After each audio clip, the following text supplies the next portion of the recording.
오늘 우리가 함께 통독하게 되실 출애굽기 19장과 20장의 내용은 이러합니다. 출애굽기 14장에서 18장까지가 이스라엘이 출애굽하여서 시내산에 도착하기까지의 3개월간의 기록이라면 출애굽기 19장부터 마지막까지 레위기 전체 그리고 민수기 1장에서 10장 10절까지의 모든 기록은 시내산에서 머문 약 1년간 있었던 사건들입니다. 본격적으로 출애굽한 지 석 달 만에 시내산에 당도한 이스라엘 백성들에게 하나님께서 이스라엘 백성이 하나님의 제사장 나라 거룩한 백성이 되기를 제안하셨습니다. 감사하게도 이스라엘 백성들이 이러한 하나님의 제안에 아멘으로 화답합니다. 이 화답을 기반으로 이스라엘이 하나님의 백성으로서 어떤 삶을 살아가야 하는지에 대해 말씀하시는 내용이 출애굽기 19장부터 민수기 10장까지 이어집니다.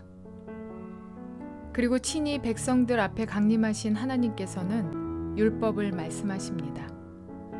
그 대표적인 것이 바로 십계명입니다. 십계명은 딱딱한 법전이 아니라 인간이 가장 인간답게 살 수 있기 위해 지켜야 할 기본적인 법입니다. 하나님께서 십계명을 통해 요구하시는 것은 바로 하나님 사랑, 이웃 사랑이라는 십계명 정신이 있습니다. 이후에 예수님께서도 이 하나님 사랑과 이웃 사랑을 강조하시죠. 이렇게 하나님 사랑과 이웃 사랑, 이것이 우리 모두가 살아가며 추구해야 할 최대의 가치입니다. 이러한 것들을 기억하셔서 통독에 도움이 되시기를 바랍니다. 출애굽기 19장. 이스라엘 자손이 이집트 땅에서 나온 뒤 셋째 달 초하룻날, 바로 그날 그들은 시내 광야에 이르렀다. 그들은 르비딤을 떠나서 시내 광야에 이르러 광야에다 장막을 쳤다. 이스라엘이 그곳 산 아래에 장막을 친 다음에 모세가 산으로 올라가 하나님께로 가니 주님께서 산에서 그를 불러서 말씀하셨다. 너는 야곱 가문에게 이렇게 말하여라. 이스라엘 자손에게 이렇게 일러 주어라. 너희는 내가 이집트 사람에게 한 일을 보았고 또 어미 독수리가 그 날개로 새끼를 업어 나르듯이 내가 너희를 인도하여 나에게로 데려온 것도 보았다. 이제 너희가 정말로 나의 말을 듣고 내가 세워준 언약을 지키면 너희는 모든 민족 가운데서 나의 보물이 될 것이다. 온 세상이 다 나의 것이다. 그러므로 너희는 내가 선택한 백성이 되고 너희의 나라는 나를 섬기는 제사장 나라가 되고 너희는 거룩한 민족이 될 것이다. 너는 이 말을 이스라엘 자손에게 일러주어라. 모세가 돌아와서 백성의 장로들을 불러 모으고 주님께서 자기에게 하신 이 모든 말씀을 그들에게 선포하였다.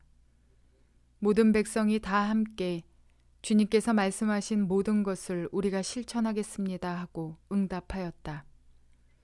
모세는 백성이 한 말을 주님께 그대로 말씀드렸다. 주님께서 모세에게 말씀하셨다.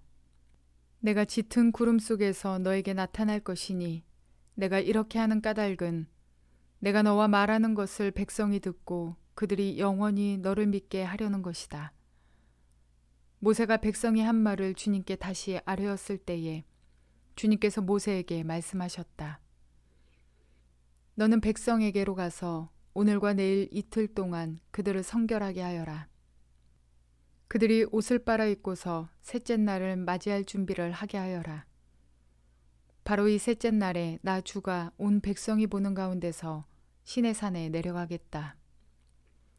그러므로 너는 산 주위로 경계선을 정해주어 백성이 접근하지 못하게 하고 백성에게는 산에 오르지도 말고 가까이 오지도 말라고 경고하여라. 산에 들어서면 누구든지 죽음을 면하지 못할 것이다. 그러한 사람은 아무도 손을 대지 말고 반드시 돌로 치거나 활을 쏘아서 죽여야 한다. 짐승이든지 사람이든지 아무도 살아남지 못할 것이라고 일러라. 그러나 산양 뿔나팔 소리가 길게 울릴 때에는 백성이 산으로 올라오게 하여라. 모세는 산에서 백성에게로 내려갔다. 그는 백성을 성결하게 하고 백성은 자기들의 옷을 빨아입었다. 그는 백성에게 셋째 날을 맞을 준비를 하고 남자들은 여자를 가까이 하지 말라고 당부하였다. 마침내 셋째 날 아침이 되었다.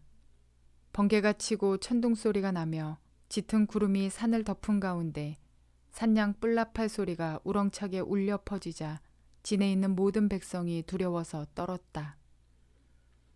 모세는 백성이 하나님을 만날 수 있도록 진으로부터 그들을 데리고 나와서 산기슭에 세웠다. 그때 시내산에는 주님께서 불 가운데서 그곳으로 내려오셨으므로 온통 연기가 자욱했는데 마치 가마에서 나오는 것처럼 연기가 솟아오르고 온 산이 크게 진동하였다.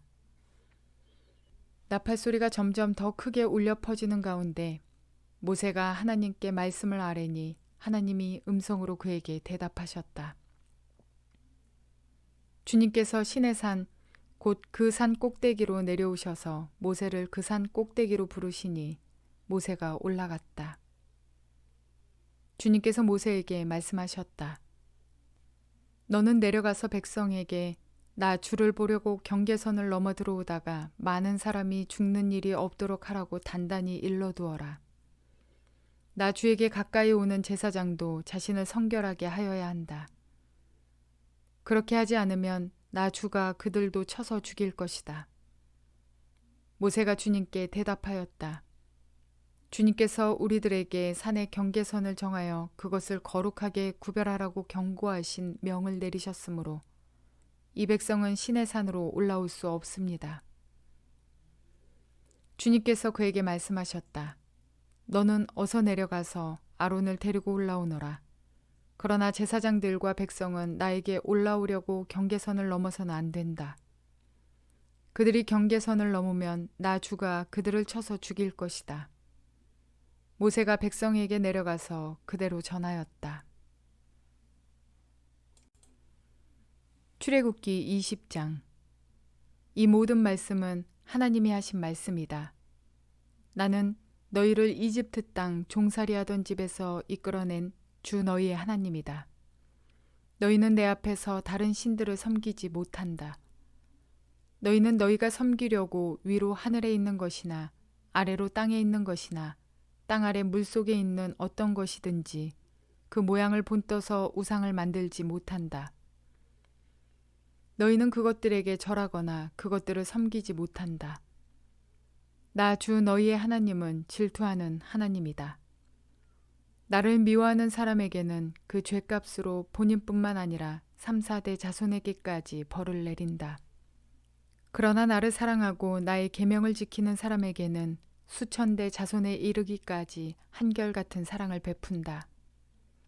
너희는 주 너희 하나님의 이름을 함부로 부르지 못한다. 주는 자기의 이름을 함부로 부르는 자를 죄 없다고 하지 않는다. 안식일을 기억하여 그날을 거룩하게 지켜라. 너희는 엿새 동안 모든 일을 힘써 하여라. 그러나 이렛날은 주 너희 하나님의 안식일이니 너희는 어떤 일도 해서는 안 된다. 너희나 너희의 아들이나 딸이나 너희의 남종이나 여종만이 아니라 너희 집짐승이나 너희의 집에 머무르는 나그네라도 일을 해서는 안 된다. 내가 엿새 동안 하늘과 땅과 바다와 그 안에 있는 모든 것을 만들고 이렛날에는 쉬었기 때문이다. 그러므로 나 주가 안식일을 복주고 그날을 거룩하게 하였다. 너의 부모를 공경하여라. 그래야 너희는 주 너의 하나님이 너희에게 준 땅에서 오래도록 살 것이다. 살인하지 못한다. 간음하지 못한다. 도둑질하지 못한다. 너희 이웃에게 불리한 거짓 증언을 하지 못한다. 너희 이웃의 집을 탐내지 못한다. 너희 이웃의 아내나 남종이나 여종이나 소나 낙이나 할 것 없이 너희 이웃의 소유는 어떤 것도 탐내지 못한다. 온 백성이 천둥 소리와 번개와 나팔 소리를 듣고 산의 연기를 보았다.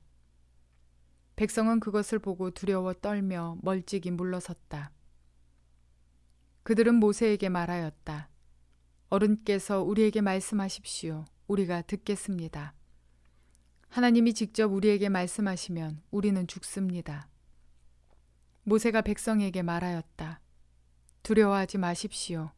하나님이 당신들을 시험하시려고 나타나신 것이며 당신들이 주님을 두려워하여 죄를 짓지 못하게 하시려고 나타나신 것입니다. 백성은 멀리 떨어져 서 있고 모세는 하나님이 계시는 먹구름이 있는 곳으로 가까이 갔다. 주님께서 모세에게 말씀하셨다. 너는 이스라엘 자손에게 이렇게 말하여라. 내가 하늘에서부터 너희에게 말하는 것을 너희는 다 보았다. 너희는 나밖에 다른 신들을 섬기려고 은이나 금으로 신들의 상을 만들지 못한다. 나에게 제물을 바치려거든 너희는 흙으로 제단을 쌓고 그 위에다 번제물과 화목제물로 너희의 양과 소를 바쳐라. 너희가 나의 이름을 기억하고 예배하도록 내가 정하여 준 곳이면 언제든지 내가 가서 너희에게 복을 주겠다.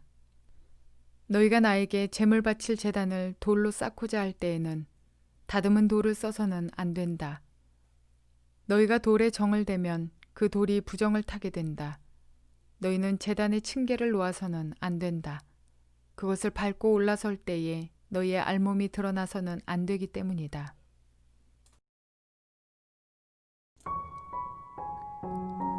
세상 어떤 신이 인간과의 관계에 있어서 명령이 아닌 인격적 제한을 할까요?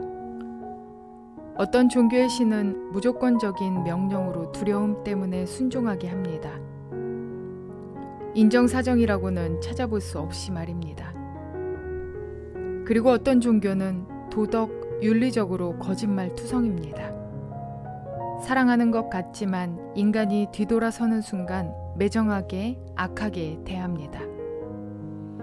또 어떤 종교는 매우 도덕적이고 윤리적이지만 인간으로부터 수양을 요구하며 정작 능력이 없습니다. 어려움 중에 너의 수양이 부족해서야 더 수양해라 라는 듯 무책임하게도 능력을 발휘해 도와주지 않습니다. 능력이 없기 때문이죠. 그러나 우리 하나님의 성품은 이제껏 보아오더라도 하나님이 참 신이심을 보여주셨습니다. 특히나 출애굽 사건으로도 그 능력을 보여주셨으며 앞으로 더 많은 능력을 나타내 보여주십니다. 또한 친히 만나주신 족장들에게 그리고 모세에게 오늘 이스라엘 백성들에게까지 모든 사람에 대해 인격적이며 인내하시며 사랑이 많으신 분이심을 우리는 봅니다. 특별히 오늘 주신 십계명을 압축하면 그 십계명의 정신은 첫째는 하나님에 대한 태도에 관한 법률로 하나님 사랑을 말합니다. 둘째는 이웃에 대한 태도에 관한 법률로 이웃 사랑을 말씀하고 있습니다. 이처럼 하나님이 요구하시는 사랑은 무엇보다 누구보다 우리의 참 행복을 위한 것입니다. 하나님만이 참 사랑이신데 그 사랑을 공급받고 이웃과 나눌 때에 우리 가운데 진정한 행복이 옵니다. 돈을 버는 것, 세상에서 성공하는 것, 이러한 것들을 이루면 행복할 것이라 생각하지만 성공하고 부유한 재벌들도 우울증과 자살, 술과 마약, 도박과 외도 등 참 행복이 보장되어 있진 않습니다. 오늘 우리에게 주신 하나님 사랑, 이웃 사랑의 실천으로 진정한 행복을 누리게 되시기를 주님의 이름으로 축원을 드립니다.